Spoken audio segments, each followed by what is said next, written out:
In 1513, an Italian diplomat named Niccolo Machiavelli wrote a short book called The Prince.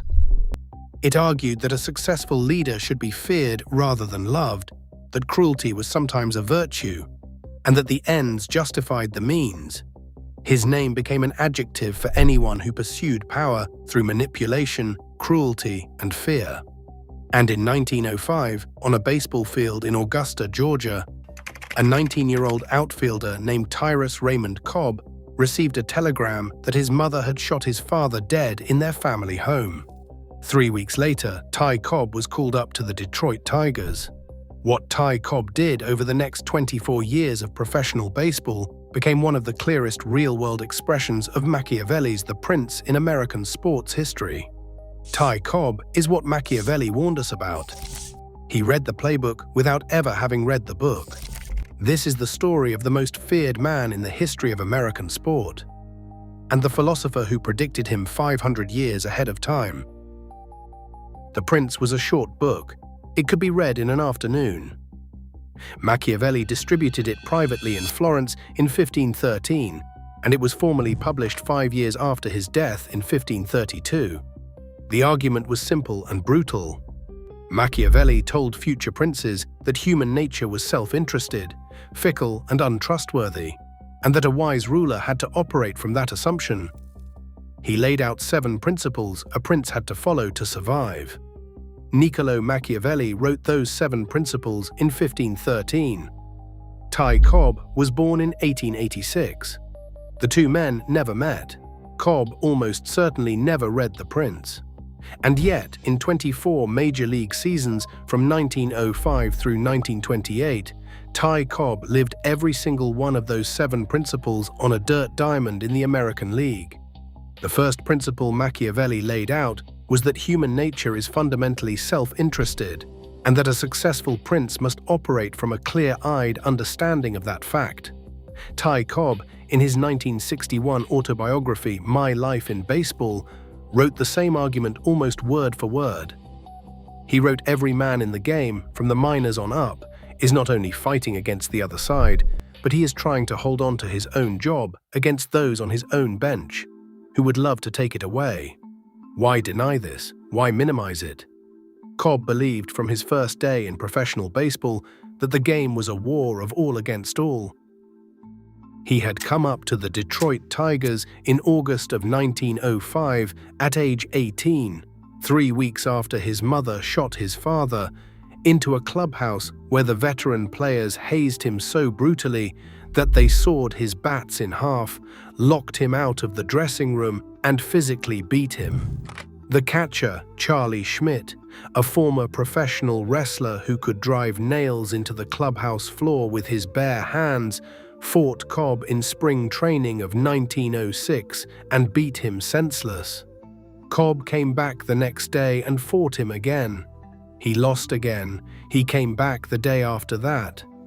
Cobb did not learn that human nature was selfish and brutal from reading Machiavelli. He learned it from being a teenage rookie in a Detroit Tigers uniform whose own teammates wanted him to fail.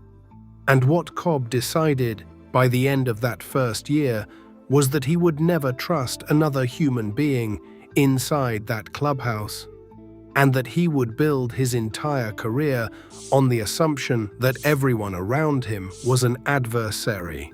By 1910, 4 of the men who had hazed him hardest, Matty McIntyre, Ed Killian, and Ed Seaver, had been released by the Tigers because the team could no longer afford to have any player on the roster Ty Cobb could not work with.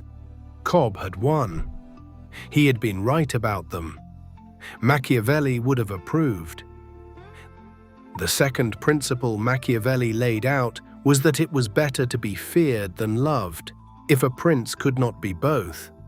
Ty Cobb chose fear before he had any choice in the matter, and then he chose it again every day for the next 24 years.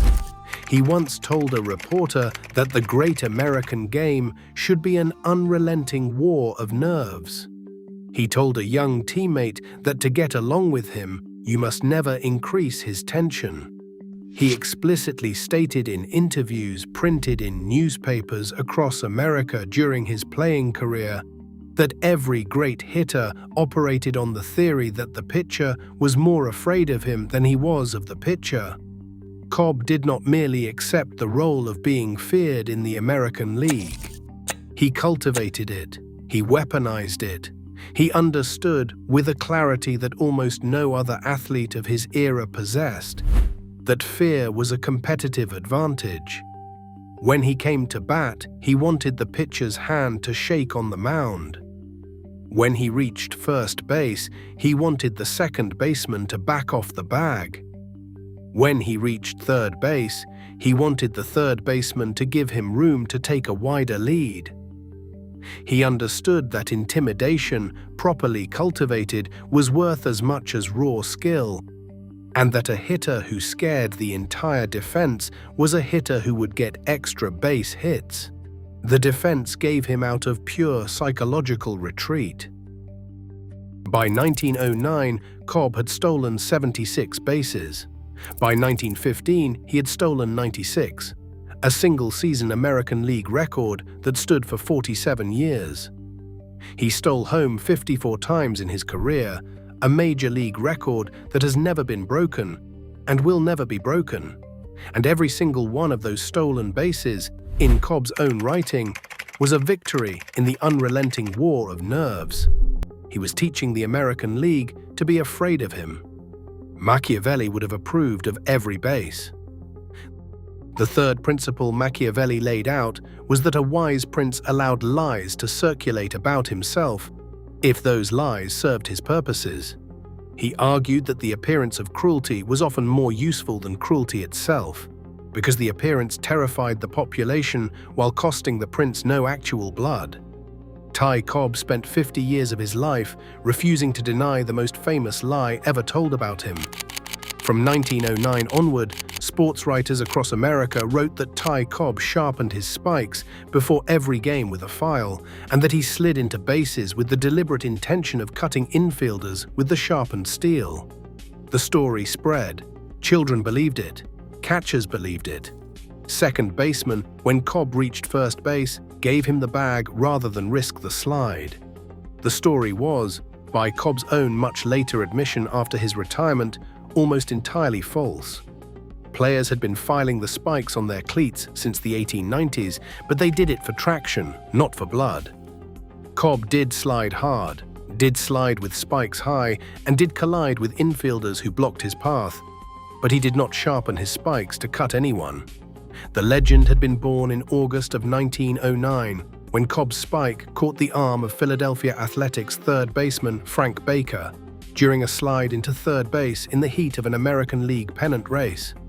The cut on Baker's arm was small, and Cobb's slide was not unusual for the era, but the Philadelphia press coverage that followed made Cobb the most discussed dirty player in baseball. He said so in retirement. He never said so during his playing career. He understood, exactly the way Machiavelli understood, that the LIE was an asset. He once said, "The base paths belong to me, the runner." He said the rules gave me the right. He said I always went into a bag full speed, feet first. He said I had sharp spikes on my shoes. He said if the baseman stood where he had no business to be and got hurt, that was his fault. He never said the spikes were not sharper than anyone else's. He let the legend stand. He let the sports writers print it. He let the infielders fear it. Cobb himself, in interviews compiled by ESPN's Larry Schwartz, said that he believed the image of him sliding into a base with sharp spikes gave him a psychological advantage by intimidating the opposing team. Niccolo Machiavelli wrote in Chapter 18 of The Prince that everyone sees what you appear to be, and few really know what you are. Cobb proved him right for half a century. The fourth principle Machiavelli laid out was that cruelty, when applied with intelligence and limited in scope, was a virtue. He cited the Carthaginian general Hannibal as a model. Machiavelli wrote that Hannibal's army, composed of men of various races and tongues, never mutinied because of what Machiavelli called Hannibal's inhuman cruelty. Hannibal was feared. Hannibal kept his army for 15 years on Italian soil because of the discipline that fear produced. The Roman general Scipio Africanus, who eventually defeated Hannibal, was, by Machiavelli's analysis, too merciful. Scipio's army mutinied. Scipio was forced to put down the rebellion himself. Machiavelli concluded that cruelty, used properly, was a kind of mercy because it prevented the larger disorders that softness produced. Ty Cobb's career is the American baseball equivalent of Hannibal's. From 1907 through 1919, Cobb led the American League in batting average 12 times in 13 seasons. He hit .420 in 1911. He hit .409 in 1912. 2 consecutive seasons over the 400 mark, a feat no American League hitter has matched in the entire century since. He hit over .400 a third time in 1922, at age 35. He won the Most Valuable Player award in 1911. He set 90 major league records during his playing career. He retired in 1928 with a lifetime batting average of .367, a number that has not been touched in the 97 years since. And every single one of those numbers, by Cobb's own account, was the product of the cruelty he had applied to himself, his teammates, his opponents, and the rules of the game. He practiced harder than anyone else in the American League. He studied pitchers with a level of obsessive detail that would not be standard in baseball for another 60 years. He woke at dawn to take extra batting practice. He maintained a notebook on every American League pitcher's tendencies, and he applied the cruelty Machiavelli had described to the men around him, not because he enjoyed it, but because he believed it was the price of glory. There is a specific story from 1909 that illustrates how completely Cobb had absorbed the fourth principle. The Detroit Tigers were chasing the American League pennant. The Philadelphia Athletics were the only team standing between them and a third straight World Series appearance. A young Athletics pitcher named Cy Morgan had recently been traded to Philadelphia by the Boston Red Sox, and Connie Mack had been quietly grooming him as a key arm in the pennant race. Morgan drew the Tigers as one of his first major league assignments under Mack. Cobb, who studied every American League pitcher's tendencies the way a chess player studies an opponent's openings, knew exactly what to do with him. He came to bat in the first inning and stepped out of the box and looked at Morgan with the cold, deliberate stare he had been cultivating for 4 years. He told Morgan, loud enough for the entire infield to hear, that he was going down on the first pitch. Morgan walked him. Cobb reached first. He told the second baseman he was taking second on the next pitch. Morgan threw to first to hold him. Cobb stole second standing up. He told the third baseman he was coming to third. Morgan threw a fastball. Cobb took third standing up. He told the catcher he was coming home. Cobb broke for the plate on the next motion of Morgan's arm. He scored standing up. Morgan had not surrendered a hit in the inning. He had given up a run on a walk, 3 stolen bases, and a steal of home, all of them announced in advance, all of them executed exactly as announced. He fell apart on the mound. Connie Mack pulled him in the middle of the inning. The Tigers won the game. The Tigers won the series. Detroit clinched the pennant. Mack told reporters afterwards that he had never seen one player destroy another so completely without swinging the bat. Cy Morgan caught on with the Athletics again the next season and pitched well, but Connie Mack refused for the rest of Morgan's career to send him to the mound when Cobb was in the lineup. Cobb had not merely beaten Cy Morgan, he had ended Morgan's career as a pennant race pitcher through the cruelty of his stare and the precision of his threats. Machiavelli would have called it virtue. The fifth principle Machiavelli laid out was that a prince must be both a fox and a lion. The lion frightened wolves, the fox detected traps. A prince who was only a lion would be ambushed. A prince who was only a fox would be overpowered. Ty Cobb, from the moment he understood baseball as a profession, was both fox and lion. The lion in him was the feared base runner, the fist fighter, the man who climbed into the New York grandstand on May 15, 1912, to attack a heckling fan named Claude Lucker. The Lucker incident is worth pausing on. because it is the moment Ty Cobb's Machiavellian career most clearly violated the philosopher's central warning. Lucker had been heckling Cobb for more than a year from his usual seat behind the Detroit dugout at Hilltop Park. On that May afternoon in New York, Lucker called Cobb a half-something that Cobb later described as reflecting on his mother's color and morals. Cobb asked the Highlanders' manager Harry Wolverton to have Lucker ejected. Wolverton refused. After 6 innings of the heckling, Cobb's own teammates Sam Crawford and Jim Delahanty challenged him to do something about it. Cobb climbed into the stands, found Lucker, and attacked him. What Cobb did not know, what nobody in the Tigers' dugout knew, was that Claude Lucker had lost most of one hand and 3 fingers on the other in an industrial accident at the New York Times press room. When the crowd shouted at Cobb that the man had no hands, Cobb's documented response, captured in contemporaneous press accounts, was, "I don't care if he's got no feet." American League President Ban Johnson suspended Cobb indefinitely. The Detroit Tigers, in solidarity with their suspended teammate, refused to play their next game, becoming the first Major League Baseball team in history to strike. They fielded a team of college and semi-pro replacements who lost 24-2 to the Philadelphia Athletics. The strike ended when Cobb himself urged the team to return to the field. The Lion in Ty Cobb was capable of climbing into the stands to choke a man with no hands, while teammates with bats fought off the fans who tried to intervene. But the Fox in Ty Cobb was equally capable of using his off days to read books in libraries while his teammates got drunk in bars. The Fox in him was the man who, at age 17, before he had ever played a major league inning, mailed anonymous postcards under fake names to the Atlanta Journal's Grantland Rice, praising the talents of an unknown young player named Ty Cobb in Augusta, Georgia.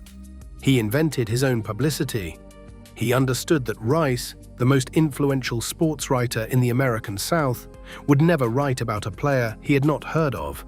So Ty Cobb manufactured the noise that put his own name in front of Grantland Rice's eyes. Machiavelli would have understood the maneuver precisely. The prince who waited for fortune to find him was a prince who would never be found. The Fox in Cobb was the man who, in retirement, bought stock in the Coca-Cola Company through friends of the Cobb family in Royston, Georgia, and General Motors at the start of the American automobile boom, and became one of the wealthiest athletes in American history, dying in 1961 with an estate valued at $11.78 million, equivalent to roughly $127 million in modern terms. He was, by every credible reckoning, the first millionaire ball player in the history of the sport. The Fox identified the trap. The Lion fought through it. The Fox built the empire afterwards. Niccolo Machiavelli would have approved of both animals. The 6th principle Machiavelli laid out, and this is where his philosophy becomes the most dangerous, was that a prince must avoid being hated even while being feared. Machiavelli was very clear on this distinction. Fear was sustainable, hatred was fatal. A prince who was feared maintained order. A prince who was hated invited assassination, rebellion, and ruin. Ty Cobb succeeded at being feared. He failed at not being hated. He failed at it spectacularly. Connie Mack, the soft-spoken owner of the Philadelphia Athletics, called Cobb the dirtiest player in the history of the game. After a 1909 series in which Cobb's spike caught Philadelphia third baseman Frank Baker on the arm, Cobb spent the rest of his career being booed by Philadelphia fans whenever the Tigers came to town. His own teammates, the men who shared a clubhouse with him for 2 decades, never warmed to him. By the end of the 1910 season, that alienation was complete. Cobb was leading Cleveland Nap's second baseman, Nap LaJoie, for the American League batting title by a few points going into the final day. On the last day of the season, LaJoie went to the plate in a doubleheader against the St. Louis Browns. The Browns' rookie third baseman, Red Corridon, on the orders of Browns manager Jack O'Connor, played so far back on the outfield grass that LaJoie was able to drop 7 straight bunt singles in the doubleheader. The fix was so blatant that American League President Ban Johnson eventually had to investigate. That was the most cynical betrayal in baseball history. What happened in the Detroit clubhouse the next day proved Machiavelli right. 8 of Cobb's own Detroit Tigers teammates, including Sam Crawford, Davy Jones, and bossman Charlie Schmidt, signed and sent a congratulatory telegram to Nap Lajoie in Cleveland, celebrating Lajoie's apparent victory over their own teammate. The telegram said how much they admired the way Lajoie had played the game. They were not congratulating a competitor, they were rooting against their own clubhouse leader. Cobb received word of the telegram while it was still en route. He never confronted any of the 8 men who signed it. He told a reporter that it was to be expected. He covered the wound the way a Machiavellian prince was supposed to, with indifference. But by every account that survived him, he never forgot a single name on that telegram. He had alienated, by the time he was 24 years old, almost every other man on his own team. He had won. He had been the best player in the American League. He had been the most feared base runner alive. And he had been, by the testimony of his own teammates, the most hated man in his own clubhouse. Machiavelli had warned him in Chapter 19 of The Prince that nothing makes a prince so much esteemed as great enterprises and giving rare examples of himself, but that the prince who becomes hated by his own people walks every day with the dagger of conspiracy at his back. Cobb either did not read the warning or did not believe it applied to him. He paid the price the philosopher had predicted. The 7th and final principle Machiavelli laid out in the closing chapters of The Prince was about fortune. Fortuna, in Renaissance Italian, was the goddess of luck. Machiavelli argued that fortune controlled roughly half of human affairs, and that the wise prince had to master his fortune by acting boldly, by adapting to changing circumstances, and by refusing to rely on luck. Ty Cobb mastered his fortune the way Machiavelli told a prince to. He invested in Coca-Cola when the stock was being sold cheaply by friends of the Cobb family in Royston, Georgia. He bought General Motors at the start of the American automobile boom. He invested in cotton futures and Detroit real estate and a Coca-Cola bottling franchise in Augusta. He paid attention to every dollar that passed through his hands, kept meticulous records of his investments, and read the financial pages of the New York Times the way his teammates read the racing form. He went to war in 1918, enlisting in the Army's Chemical Warfare Service alongside his closest friend, Christy Mathewson, and spent the late stages of the First World War in France teaching men how to wear gas masks correctly. Mathewson was accidentally exposed to mustard gas during a training exercise, contracted tuberculosis a few years later, and died in 1925 at age 45. Cobb came home and got back to making money. By the 1930s, while his contemporaries Walter Johnson and Tris Speaker were struggling to find post-baseball work, Ty Cobb was one of the wealthiest men in the state of Georgia. He had defeated fortune in the Machiavellian sense the same way he had defeated American League pitching. He had refused to depend on luck. He had treated investment the way he treated batting, as a discipline that rewarded preparation and ruthless self-interest. And yet, when his health began to fail in 1959, when the diabetes and heart disease and prostate cancer and Bright's disease all began to consume him at once, Ty Cobb sat in a Lake Tahoe house with an envelope containing several $1 million in negotiable securities and a loaded Luger pistol on the nightstand, and the people who came to see him were nurses and the ghostwriter Al Stump, not the men he had played with. He had outlived his friends. He had outlived his enemies. He had outlived the era of baseball he had dominated. The mastery of fortune had given him every material thing a man could want. It had not given him the one thing Machiavelli, in the end, could not promise any prince. It had not given him love.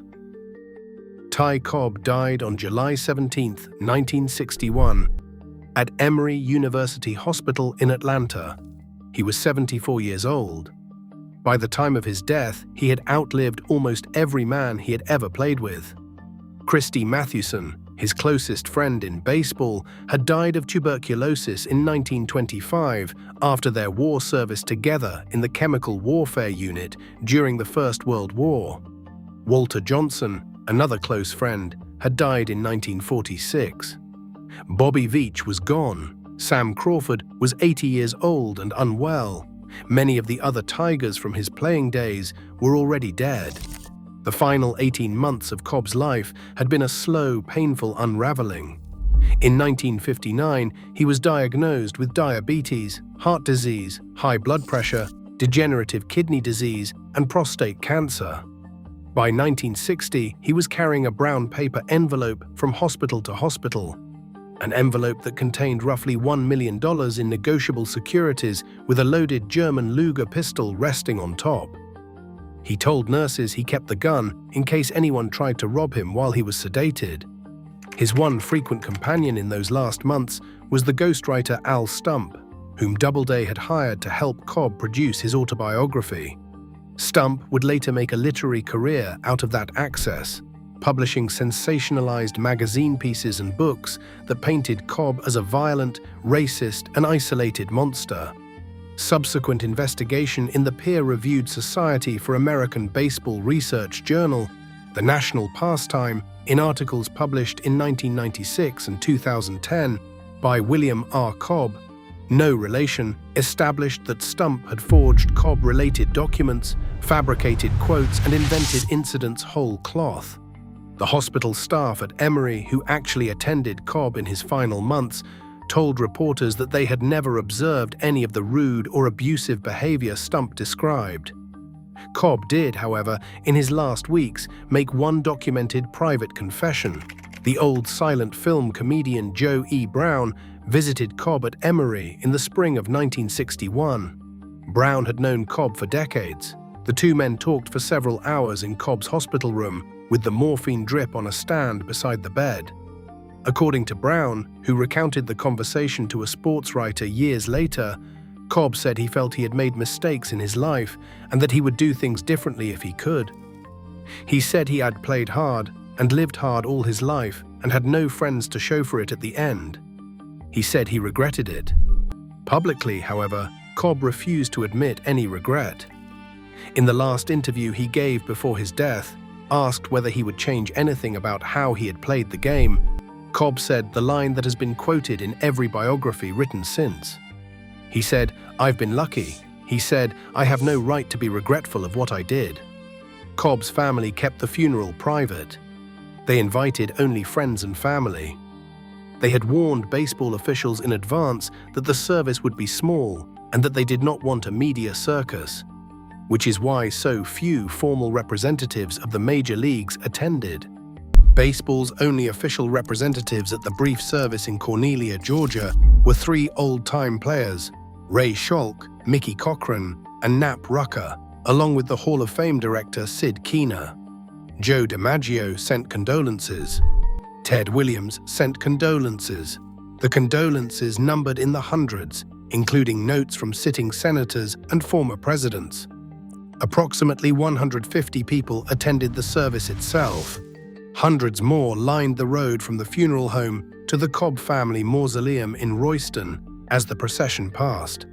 The myth that only 3 people came to Cobb's funeral, repeated in books and films for 60 years, is the literal truth misread, because the 3 players plus the Hall of Fame director were the only formal baseball delegation, not the only attendees. But the deeper truth that the myth captured, the truth that Cobb himself had quietly admitted to Joe E. Brown in the morphine haze of a hospital room a month earlier, was that he had played hard and lived hard all his life, and had almost no friends left to show for it at the end. Machiavelli had written, 4 centuries earlier, that the prince who chose fear over love would maintain his power, but should not expect the loyalty of friends. Cobb had chosen fear. He had won everything fear could win, and in a hospital bed in Atlanta in 1961, With cancer in his spine and a Luger on the bedside table, the Prince of the Deadball era admitted in private what he would not admit in public. The book had been right. What Ty Cobb is, in the long view of American sport, is the most complete real-world example of Machiavellian virtue any athlete has ever embodied. The word virtue, as Niccolo Machiavelli used it in 1513, did not mean kindness or decency. It meant the courage and discipline and ruthlessness a leader needed to impose his will on the world. Cobb had that virtue in quantities almost no one in baseball history has matched. He finished his career with a .367 batting average. He won 12 batting titles, which remains the major league record. He stole 897 bases. He stole home a record 54 times, a number no major leaguer will ever approach. He set 90 major league records. He received the most votes of any player in the first Baseball Hall of Fame class in 1936. 222 out of 226 possible ballots, 98.2%. A percentage no other player would exceed until Tom Seaver in 1992. He died with $127 million in modern equivalent wealth, more than any baseball player of his era. He achieved every goal a Machiavellian prince could achieve in the kingdom of his sport, and he paid every price the philosopher had warned a prince would pay. He spent his life convinced that weakness invited humiliation, that kindness was something men used against you, and that the world belonged to whoever was willing to take from it first. On the field, those beliefs made him immortal. Off the field, they made him almost impossible to live beside. Teammates respected him without loving him. Opponents feared him without understanding him. Even the people closest to Cobb often described him as a man permanently at war with the rest of humanity. As if every conversation were another contest he refused to lose. The same instincts that made him baseball's most relentless competitor also made peace feel unnatural to him. By the end of his life, Cobb had won almost every battle he believed mattered, yet seemed unable to recognize the emptiness that victory had left behind. He had been feared. He had been hated. He had been alone. He had been right about human nature, and human nature had been right back about him. He had been the greatest hitter of his generation and one of the loneliest old men in the state of Georgia.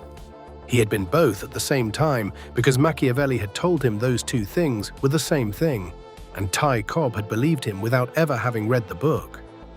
Niccolo Machiavelli, in a small farmhouse outside Florence in 1513, sat down and wrote a book that no athlete in human history would read more accurately than Ty Cobb. Cobb did not read it. He did not need to. The book described the man Cobb would become 400 years before Cobb was born, and the family mausoleum in Royston, Georgia, where Ty Cobb is buried in the same small cemetery as the father he worshipped and the mother who killed him, is the final illustration of every warning the prince contained. Power, taken on Machiavellian terms, has a price. Ty Cobb paid it in full, and the only thing Machiavelli ever forgot to write down was how lonely the end would be. Like and subscribe for more baseball documentaries. Until next time.